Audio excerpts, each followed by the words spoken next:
So you're a music producer, maybe a beat maker, maybe you're a mix engineer, maybe you have a home studio, maybe you have a professional studio. Now you've been doing this for a while and you know your worth, so you're getting pretty sick and tired of people hitting you up via email, DM, Instagram, Facebook, all these different social platforms, even in the YouTube comments, asking for free work, or even better yet, demanding free work. Now, by this point, we've received so many of these requests that as music producers and beat makers, we've almost become desensitized to it. We've started this community of no free beats. The movement is strong on social media. If you look up the hashtag, you can find tons of posts. People are making t-shirts and hats.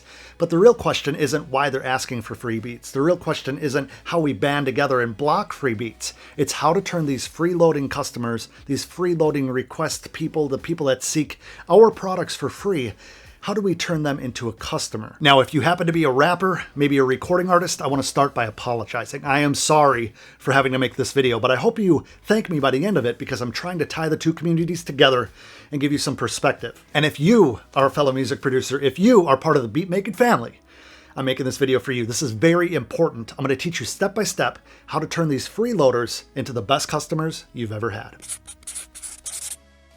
What's going on, guys? Adam Ivy, AdamIvy.com. As always, I appreciate you joining me yet again for another video. Now, this video is bound to hurt some feelings. I think all of my videos, even the ones that have no offensive content, hurt some people's feelings. I can tell by the comments. Speaking of, I want to start off by thanking each and every one of you guys who have been engaging in my recent videos, engaging in my past videos, showing me love on Instagram. You can come follow me. I'll put that information on the screen now. You've been leaving comments in the comments below, sending me DMs over on Instagram, smashing that like button. And those of you who really appreciate this content, those of you who want to grow with me, you've been hitting that subscribe button. And the BFFs, part of my channel family, have been hitting that little bell icon. You can do it dainty, just like that a little bit. You can do it manly. You can punch that bell icon. It doesn't matter. Because if you do, YouTube's going to be the first one to tell you anytime that I upload videos like this. Now, those of you who are music producers, those of you who are beat makers, and even those of you who do mix services, maybe sell drum kits, or even a rapper, this video is going to be incredibly valuable. So I want to start this video off with a story because something happened in my life personally just a couple weeks ago that I think is going to have a lot of impact on you guys. Because when it happened, to be quite honest with you, the first thing I thought about was you. See, my girlfriend and I, we just got the keys to a new house. We're moving this upcoming week, actually, over the next couple weeks. So I got to relocate all this stuff again. Although, you know, the next studio is going to be far better, but that's for a different video. What happened is my girlfriend and I went to a furniture store, high-end furniture store, higher end. You know, we're not balling out of control, but, you know, we wanted to upgrade some furniture, a living room set, bedroom set, some stuff for the kitchen and whatnot. You finally get rid of all that bachelor crap I've been loading around for the last few years. But anyway, so her and I, we make a date of it, right? We're going to the furniture store tonight. I get home and, you know, we get changed or we go to the furniture store knowing that it might be a few hours. We're going to take our time. We're going to have fun doing it. We're going to have a lot of fun during the process. This is a few weeks ago, so obviously before we had the keys, before we were necessarily ready to buy, but the furniture that we were looking at was $10,000, if not more for, I mean, it adds up fast, trust me. So we go to this furniture store and this lady approaches us once we walk in. I don't think we were more than maybe 20 feet into the store. This lady approaches us nice enough, introduces herself, says if we have any questions, that she would be more than happy to help us directly. She was essentially at that point our point of contact, our salesperson. You know how that goes. They're all on commission, so they watch over you like vultures. So moving forward, we're in the store for maybe 20, 30 minutes, and this woman is kind of lurking, right? Everywhere you look, it's like, where's Waldo? It's like, oh, there she is. Oh, there she is. She'd be peeking around the corner. Are they ready to buy something?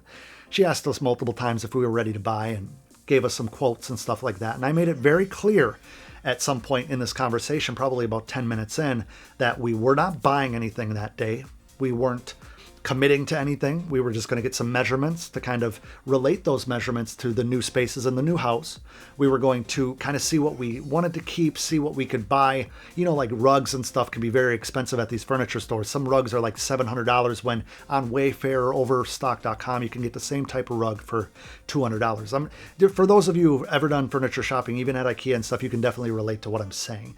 This is the thing. This is where the story kind of took a twist.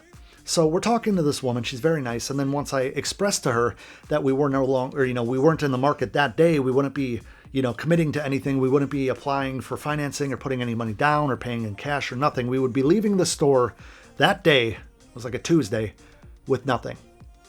This is when the woman's, and it doesn't matter what sex she is. She could be, you know, transgender, gender fluid man. It doesn't matter. Her attitude towards us changed complete 180. All of a sudden it went from, I want to help you, I'm going to do anything I can in my power to make sure that you get what you want, I will bend over backwards to help, to, okay, well, I'm going to be over here. We were there for another hour. Not once did she come ask if we need help. Not once did she peek around the corner to see what we were doing. In fact, there was twice or maybe even 3 times where I caught eyes with her, and then just like an introverted middle schooler, she looked away. That tells me a lot about a person when they are interested in genuinely helping you, interested in showing value when there's something in it for them. But when there's nothing in it for them, they turn on you. She was probably telling her coworkers, and I'm not trying to sound cynical here, she was probably telling her coworkers, oh, those are cheapskates. They're not buying anything. They're just kicking the tires. Kind of like that car dealership mentality. And now there's a lot of great car salesmen out there, and I know a few myself. But when you go to a car dealership, it's the same type of premise. You go there, you might be looking at something. Now, a good salesman cares. A good salesman is going to take care of you, and a good salesman knows that it's the long play that matters. It's that relationship that you're building. Now, I don't know if you've been able to put 2 and 2 together, but as a beat maker, as a producer, it's the same deal. So many times, and this is a fucking issue. Sorry for swearing. I gotta stop swearing in these videos. I'm gonna get them flagged. So many times on Facebook, on Instagram, on Twitter, even on YouTube, there's whole videos on it. These producers, I don't care if you've been doing it for 6 months, 6 years, 6 decades, and you're an old fart that's mixing. You probably are awesome by now, by the way. But you have this product, you have these people that are interested in your product, and just because they don't have the money, you take it personal. Just because they ask for something for free, you take it personal. Then you start talking all sorts of noise and all sorts of shit about them on social media. You say, no free beats, team no free beats. If you don't have money, fuck you. Unfollow me. I don't have time for broke, You got all these like quotes that you see on t-shirts at the swap meet. I play for keeps. Got no time for broke ass. I'm on a whole new level. Now, I understand that it's frustrating. But think about it this way. My girlfriend and I just spent relatively an exorbitant amount of money on some furniture because we got the keys now. And guess what? When I walked into that furniture store, that individual came right up to me and asked if I needed help. I said, no, we're good. And I met a guy named Eddie, super, super nice guy. We had a lot in common. He bent over backwards for us. We were in the store for almost 4 hours buying everything that we needed, really. And there was multiple times that she looked pissed off. But guess what? You could be that producer. You could be that beat maker that's pissed off because guess what? A person that doesn't have money today doesn't mean they don't have money tomorrow.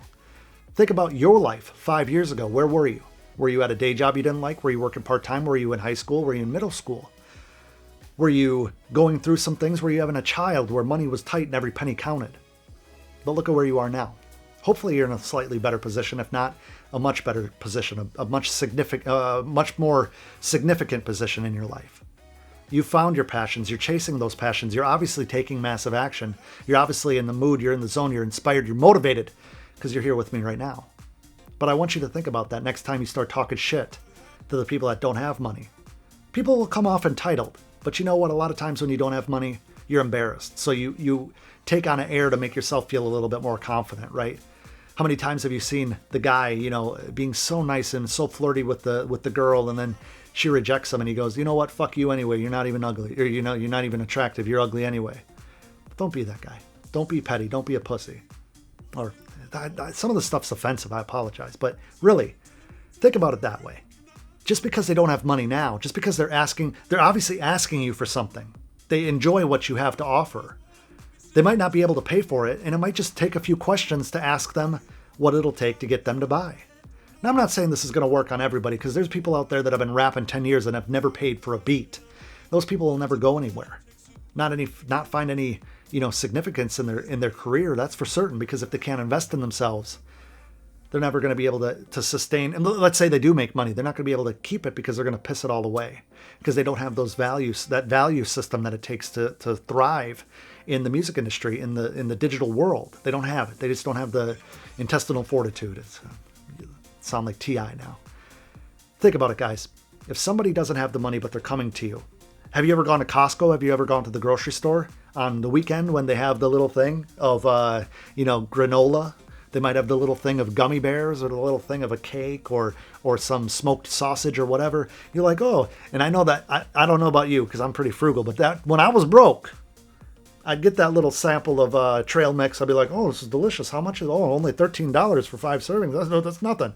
Oh, I could eat. Can I have another one? I don't know. I just want to make sure that I like it. Oh, I'll be, I'm going to go get some bread and then I'll come back and I'm going to buy that. I'm going to buy that, Cheryl. I'm going to buy that. I think I referred to as Cheryl in a different video. So if I did, I don't know. Just names that float up in my head. But as I said, guys, that person, I might like that trail mix so much that when I do have money, I'm going to go back to the store. I screw up in videos like this all the time and I usually cut these out. But the point of the matter is, people that don't have money, you can't take that personal. If they're interacting with you at all, appreciate that for what it is. Don't spend a lot of time, but don't kick them to the curb. And as a rapper, why are you asking for free beats? Is $10, $25, $50 too much? Because I'm sure you don't have that problem if you went down to Subway or Burger King or you know took your girl to the movies. Think about going to the movies. Tickets are what? Between $10, maybe a little bit less for a matinee, all the way up to $16 to $18 per ticket. You don't have any problem doing that sometimes, do you? Maybe you do. But the fact of the matter is, a beat is an investment. I think a lot of you guys look at beats and think of these digital goods as not very valuable because they're not a tangible thing. They're not, you know, I can't pick up, what do I have around here? I got my phone. You can't pick this up. This is probably worth nothing because it's an iPhone 6. But if I spend money on this, and this is something I learned, this is something that I learned in my apparel company.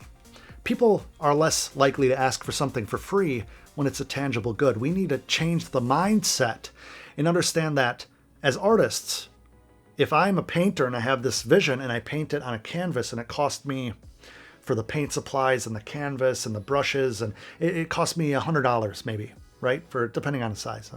I overanalyze everything. So is this if I sell this painting to you for $150, it's no different than me selling a beat to you for $150 because you can't hear the artwork, you could see it. It's a visual sensory system. The audio sensory system is what I'm selling you with music. So if you're a music artist, if you're a recording artist, a songwriter that wants, you know, beats for references or needs instrumentals, think about it that way. Really try to value yourself and value these goods, these digital goods, as being no different than tangible physical products. And as music producers, value yourself, but also understand people's motives. Just because they don't have money doesn't mean you demean them on Facebook because you might have been broke before. How would you feel if you went to go buy Fruity Loops or you had a cracked version of Fruity Loops from one of your friends because you were just getting started, or FL Studio, sorry. Reason, Logic, it doesn't matter if all your software is cracked, especially if your software is cracked and hacked and whatnot. You shouldn't be making fun of somebody that doesn't have money when you don't have money yourself. You're bitching and moaning about people not having money to pay you, but you don't have any money, and that's where the frustration comes from. You guys are a lot more alike than you even imagine. You're a lot more alike than you even can comprehend. So just understand that people are in different positions in their life and ask them questions. Be friendly. Because I promise you, if you're friendly to the person, if you interact with the person, if you take 2 fucking seconds to care about somebody and see what their goals are, see what they want to do, see if they've done any music, see why they look up to you, ask what instrumentals they like of yours. Maybe they don't even care about your instrumentals. Maybe they just like you as a person because you know represent something in them that they really see and they really resonate with. You have to put things into perspective, guys. Don't get up on a high horse because you're selling some beats. Don't think that, oh, I'm making $2,000 a month now. I'm the shit. Fuck off. $2,000 is nothing. Especially if you're paying taxes with it. I mean, that's good luck paying rent with $2,000, depending on where you live. I don't want to get into that because I can get kind of mean with some of you guys because I see so much entitlement. I see so many of these incredible talents, these incredible producers making this music to share with the world, and you already have it up with tags. Send the asshole some tagged beats. If they cut them out, they cut them out. You're not going to be able to stop that. I'm not condoning that by any means. But what I am saying is if somebody appreciates your art, don't take them for granted. Don't tell them to fuck off on social media. I've seen people shaming these people who ask for free stuff. Now, also on the other side of the coin, I do want to address the fact that there are a lot of shitheads out there. There are a lot of scammers. There's a lot of mooches. There's a lot of freeloaders. And you really discover who those are when you do interact with them. When you interact with them a little bit, you give them a little bit of your time, and they just you just realize that they're not worth your time. They don't have any intention on doing anything good. They don't really have the drive to be able to create good music anyway. So you don't talk shit about them. Just let them go. Just be silent. Kill them with kindness. Say thanks, but no thanks. If they keep emailing you, just delete them. I mean, it's just like an annoying ex-girlfriend or ex-boyfriend or whatever. It's just like at some point, just you gotta let it go, bro. You gotta let it go. Now, with that being said, there's one thing I need you guys to keep in mind at all times. Do it for me, do it for you, do it for the well-being of all of us. What do we do as creators? What do we do as online business owners, as marketers? We stare at screens. Whether it be the camera screen in the back, the viewfinder, the little monitor that's just above the lens right now that I try not to look at, the screens behind me in my home studio, my laptop when I'm working mobily, my phone. We're looking at screens, and we're communicating with the world through screens. So we get desensitized. It becomes so common that we don't have a filter. We go online and we vent like we're at home, in our boxer shorts, venting to the world, kicking back, and we're super comfortable. But we don't keep ourselves accountable. We say things that we don't mean. We say things that we're not taking, responsibility for, and it's just not right.